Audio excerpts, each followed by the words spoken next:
Okay, so what are we doing today?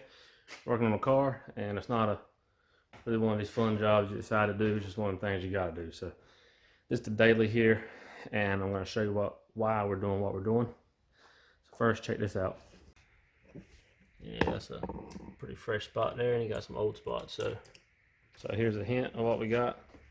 Not the turbo, not the head studs, but got some Honda ATF. I got a few seals.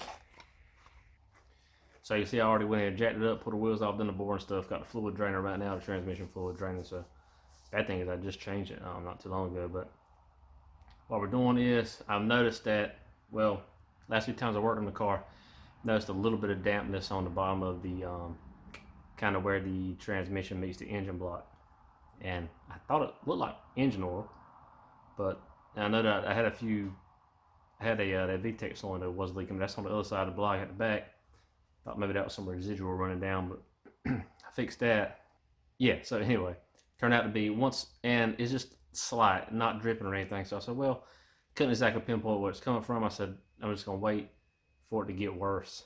And it took a long time for it to get worse, but anyway, it got to the point where it's starting to leave a few drips on the driveway. So anyway, I get up under there, and it looks like it's coming from the inspection plate. And I'm like, ooh, okay, that's bad, because it's between the engine transmission. The transmission's got to come out. So I was not excited to do that job. So anyway, come to find out, I pulled the inspection plate off. Dry as a bone in there. So come to find out, it's the axle seal, or the transmission output shaft seal. It's right there, kind of above the inspection plate. So what's happening is it's slinging oil, and it's all behind there on the firewall, and it's all in front of it. It's slinging it, and it's actually kind of running below the inspection plate. It looks like it's actually coming from the bell housing, but it's not. It was actually the axle seal, which is a big relief. Pretty simple job. So got the first thing done. Car supported safely, jack stands, wheels off, transmission fluid drain. So what you're gonna need for this job is pretty much basic hand tools. The seals, got like 15 bucks in the seals. I always use genuine Honda ATF, which is what we got. Gonna need, I think, for drain and fill, I think it's 2 point something quarts. So you want to get 3, I got 4, just so I have another one on hand. I try to keep a little bit of stuff on hand, but I ran out. Also, I do a drain and fill every 30,000 miles, so if you hadn't done that, it's a good time to do that anyway. So got it draining, we'll let it drain the rest of the way out. We are gonna have to pull the axle shafts out, obviously. Show you how to do that. So we're gonna have to take some of the suspension apart so we can get the axle shafts out. I'll probably just show you doing one side, because it's gonna be the same either way. The seals are different from left to right, so make sure you get the right ones. And yeah, and you might as well go ahead and do both of them. The part's cheap. If you're gonna do it yourself, go ahead and do both of them, because after that, you're gonna want to, like I said, you're gonna have to drain your fluid. And so you're gonna have to, you're wasting fluid, you're gonna have to buy more fluid anyway. And while you're in there, you might as well go ahead and do it, because after you get done, you're gonna have to get an alignment again. So that's why I said, well, I'll go ahead and bang both of them out, be done with it, don't have to worry about it again.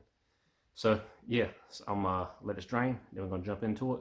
The one that's leaking is the one on the driver's side, so that's the one. I'm probably just gonna show you that one, and I'll do the other side. If there's any substantial differences, I'll kind of fill you in on it, but let's go ahead and get to it. Okay, so there's our axle shaft where it goes into the transmission. I'm trying to get some good light on it. Let's see how wet it is there. But anyway, it's wet all behind the firewall. Of course, out the frame here. Okay, so there's our transmission. Axle goes into the transmission right back there. Axle shaft comes out, connects at the hub. So gotta take loose our axle nut. It's probably a 32 or so, and we gotta have enough physical room to get the axle. It's gotta slide out of the hub, and it's gotta slide out of the transmission. There's a shaft on both ends, so we've got to get some of the suspension loose in order to give us enough play. So okay, first thing I'm gonna do is get this axle nut loose. Bend this tab up a little bit.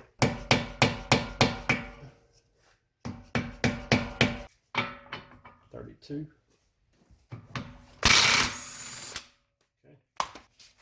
Another good thing to do whenever you're putting this stuff together is put a little bit of little bit of grease or anti-seize or something, not on these threads, but on the splines of this axle, and you'll see what I'm talking about. Because every time you get moisture and stuff in there, especially if you live in an area with a lot of snow and stuff like that, and this stuff will seize up. Got a retaining screw here for the brake line here. I don't have to take this loose. I'm about to take loose anything like this before I start taking this other stuff loose, just in case you don't want to put any stress on this stuff, especially on brake lines and these electrical cables, because you can break them. Okay, got brake line loose. Let's take this. Just snap this out of the retainer here. Let's take a screwdriver. We could just pop it out like that, but we'll do this. Okay. Okay, there we go.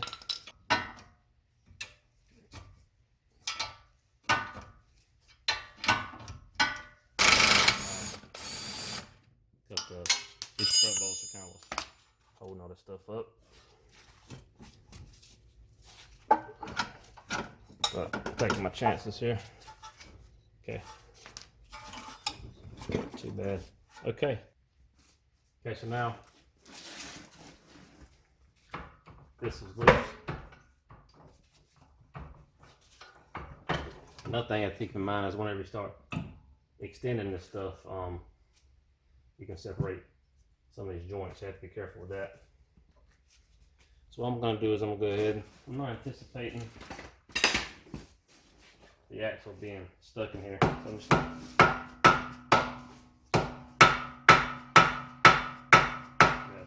you don't want to beat on this with anything like a metal hammer, because you'll mess the threads up. You won't be able to get the nut back on it. It's going to need a little more persuasion. So take a block of wood, put up against it. That way you know you aren't going to damage it.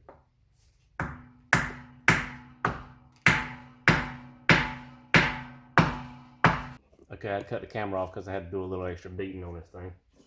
But anyway, I was able to get it out. I done the wood method, and just had to beat on it a little bit. And so, like I said, put grease on the splines here and make it easier to come out. I remember now when I changed this, I'd done it at a shop one of my friends was working on, because they had a lift, and we just banged it out real quick. So I know for a fact I did not grease this, and usually I would, and before I put it back in, I'll put a little grease on it. But anyway, it still wasn't too bad. I just didn't want to be messing around with it for 30 minutes, wasting up camera time. So anyway, so I got that out, and just by doing, like I said, just by taking the strut bolts loose, they gave me enough room to get this out. So now what I'm going to do is I'm going to have to go up under the car. I'll take a pry bar, I'll wedge it in between the axle stub where it meets the transmission, the gap between the axle and the transmission casing. I'll just wedge a pry bar in there, put a little tension on it, and it should pop right loose. It's secured with a little C-clip on the inside of the shaft, so just pops in and out. Same way when you put it back in, just make sure you get it in there good, you'll feel it engage. So we're going to do that real quick. We'll have the axle out, and then we'll be able to we'll get to that pesky seal and get that changed out.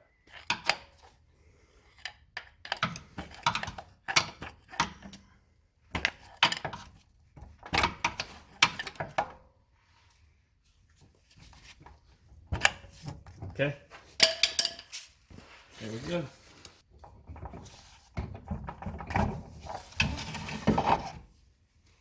So this is the end of the axle that goes in the transmission. You can see how wet it is here.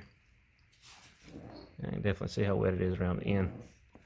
But that's that clip I was talking about. This is what holds it in the transmission casing. So that's what you're trying to get to disengage when you're prying at it. So okay, so yeah, just that rubber seal there. You can just see again how much fluid is around it. Okay, so all we got to do is just pry that seal out, I usually just, they've got seal pullers and all that good stuff, but I usually use a flathead screwdriver. Nothing really to it. Just want to make sure you don't make a mess and end up putting anything in your transmission.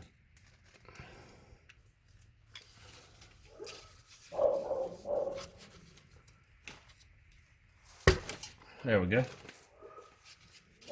Sure, we get that piece. All right. So we got it all sealed out.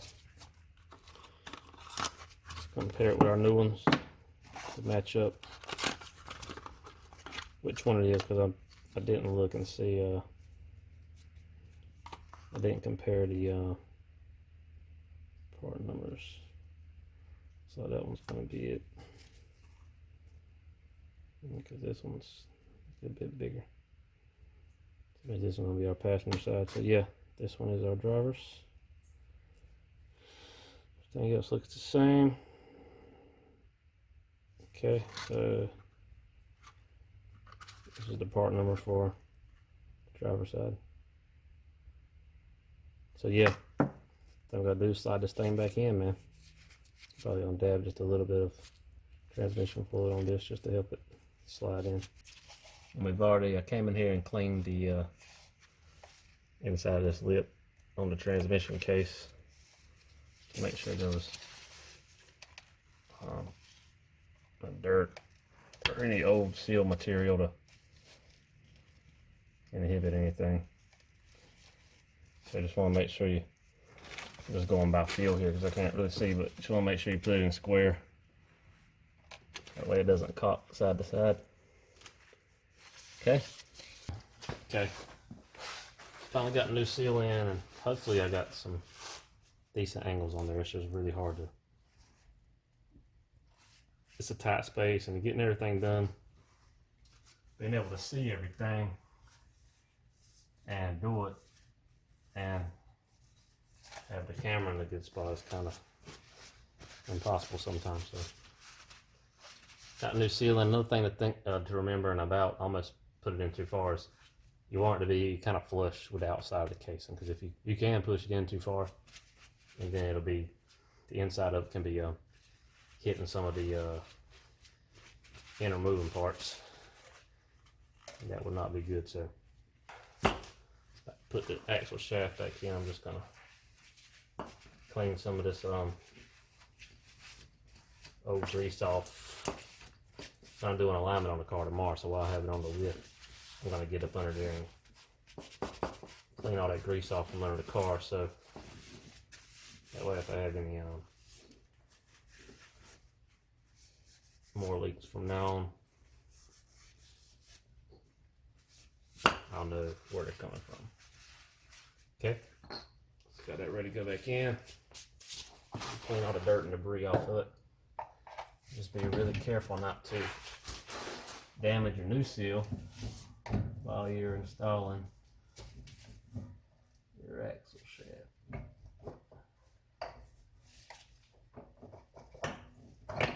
Okay. Like I said, you want, there you go. You want to feel that click, to let you know that C-clip's seated. Now I'm just going to put a little bit of grease on these. Well, the axle threads are. I'm just going to put them. I'm going to put it inside of the splines on the hub. So doesn't need much, just a little bit to keep it from being dry. Okay. So I'm going to insert the axle into the spindle.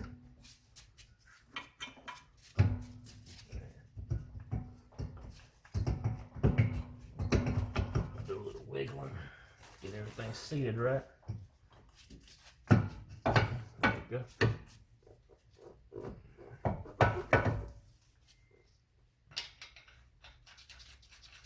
Starting up, hold it all together.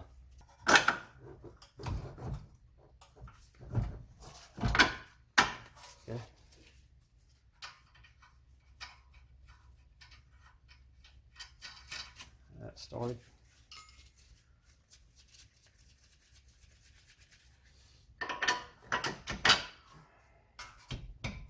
Like I said, there's a little bit of in and out play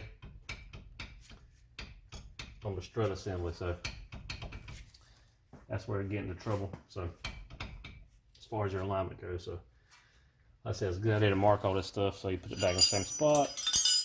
But like I said, we're just gonna get an alignment on it tomorrow anyway, so really not a problem for us.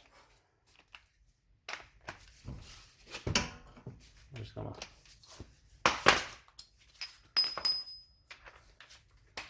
snug these up a little bit.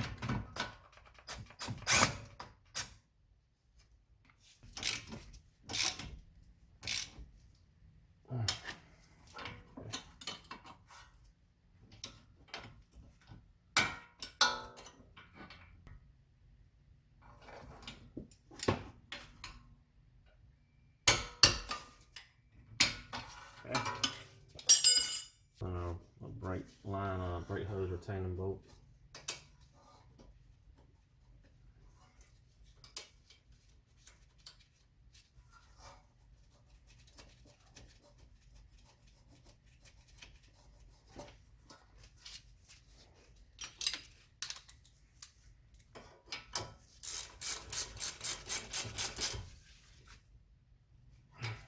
Okay.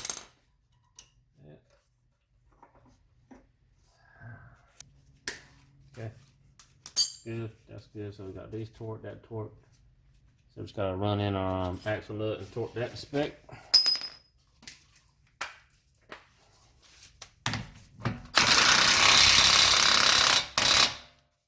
So yeah, that's it, man. Torque the axle nut to spec. Fill everything up with transmission fluid, and you are good to go. Now, I'm gonna go ahead and do the other side. It's gonna be the exact same process. Gonna do that side too. Fill it up with transmission fluid, and you're good to go. So hopefully this helped you out. Hopefully the angle's working too good, but you know, I'm working with the space I got here. But yeah, so I'm gonna bang this out tonight. First thing in the morning, I'm gonna redo the alignment on it, and yeah, it's great to have access to all these different kind of tools when you need them. So it saves me a lot of money. I don't have to put trust in anybody else. So yeah, man, hopefully this helps you out, and if it does, let me know. And if there's anything else you want to see, let me know. Thanks.